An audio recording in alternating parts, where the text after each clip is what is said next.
There's a famous quote from the 1995 romantic film Before Sunrise that goes, "Everything we do is just a way for us to be loved." Would you agree? Well, a lot of people in the world certainly seem to, as nowadays everyone seems to be obsessed with finding love and being in the perfect relationship. And while there's nothing wrong with staying single, especially if it's by choice, it's no doubt frustrating to constantly be let down in the pursuit of true love and have nothing but a broken heart to show for it. After a few failed, or maybe the lack of relationships, we can't help but ask ourselves, what are we doing wrong? Will we ever find true love? Well, don't fret.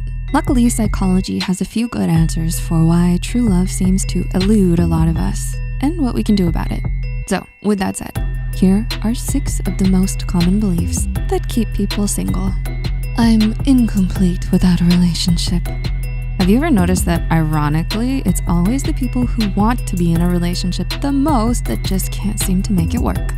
Sure, they may date lots of people and never stay single for long, but their relationships seem to fizzle out just as quickly as they came to be. Why?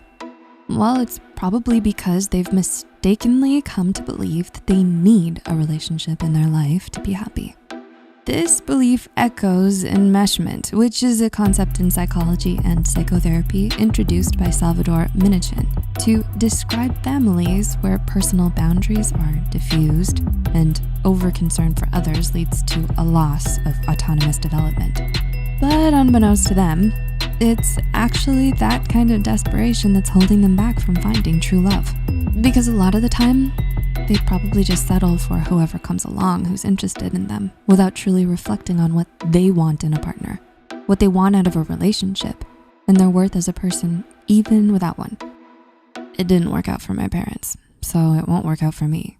There is an interesting, well-known study by Glenn and Kramer back in 1987 that found that children of divorce were actually the most likely to end up divorced themselves and have the least amount of commitment to their own marriages, in spite of a great self-proclaimed desire for otherwise.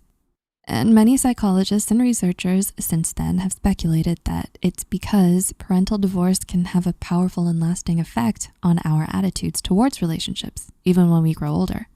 So if it didn't work out between your parents, you might think all of your relationships are doomed to fail too.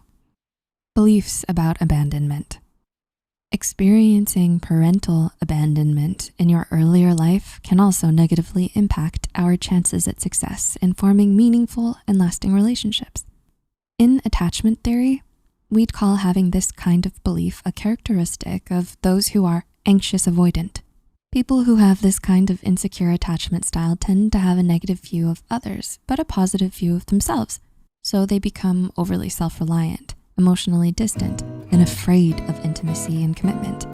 They feel uncomfortable with physical and emotional closeness, have trouble sharing their true feelings, and tend to pull away when they feel others getting too attached to them. Beliefs about being damaged.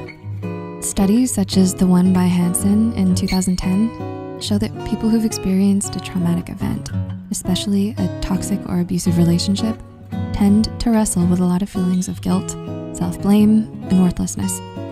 They've internalized that trauma to mean that they're broken or that there must be something wrong with them, making them too damaged to love.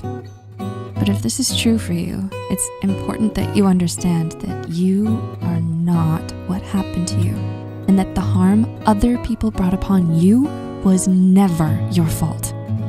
And someday, when you've begun to heal from the past and resolve this trauma, you will find someone who will help you see that. I'm still waiting for the one.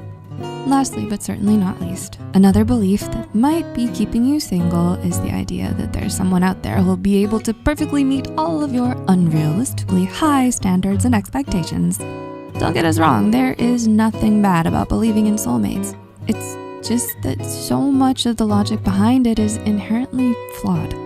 And if the psychology of successful relationships has taught us anything, it's that it's more about being the right person than finding the right person.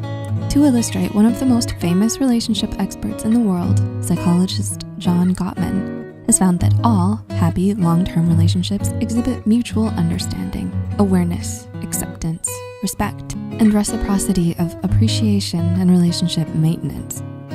Notice how what we do seems to matter more than the qualities we bring to a relationship. So, can you relate to any of the things we've mentioned on our list? Are you guilty of believing some of the things here that keep you single against your choice? Although we might not realize it, our thoughts have so much more power over us in our lives than we think. So it's important that we're mindful of the beliefs and attitudes that we have towards our relationships. In the words of Plato, reality is created by the mind. We can change our reality by changing our mind. No matter what it is that's been holding you back from finding a happy and healthy relationship, know that you can always reclaim your power by adopting a more positive mindset. Look for love all around you and become more loving towards yourself before jumping headfirst into your next relationship. So do you plan to overcome your limited beliefs about love?